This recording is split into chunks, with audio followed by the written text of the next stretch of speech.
Assia, ton expérience à toi, elle est un peu compliquée en ce moment concernant la recherche d'emploi? Ouais, on va dire compliqué parce qu'en fait, pendant mes dernières années de pratique, on m'a énormément dit et rabâché que le jour où j'arrêterais, c'est quasiment sûr que je trouverai un poste parce que j'ai des bonnes études, j'ai un bon parcours sportif. Plus que bon, quand même 2 fois les Jeux Olympiques, une finale, c'est pas commun. Du coup, je pensais vraiment que j'allais pas avoir une facilité, mais pas galérer quoi. Je sais pas si c'est peut-être parce que je suis un peu trop ambitieuse et j'ai envie de trouver quelque chose rapidement et je me laisse pas assez le temps. Je cherche depuis le mois de novembre 2025.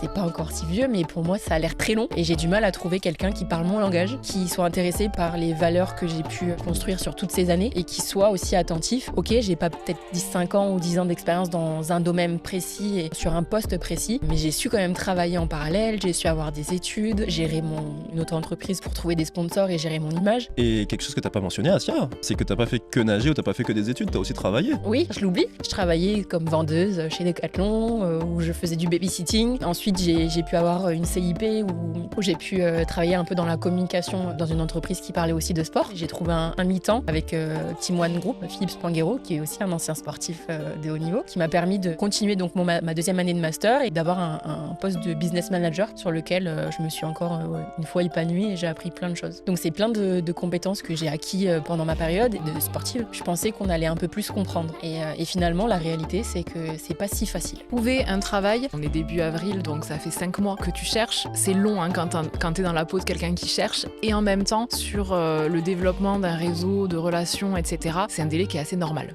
Encore une fois, c'est réseau. Développer son réseau, c'est la clé.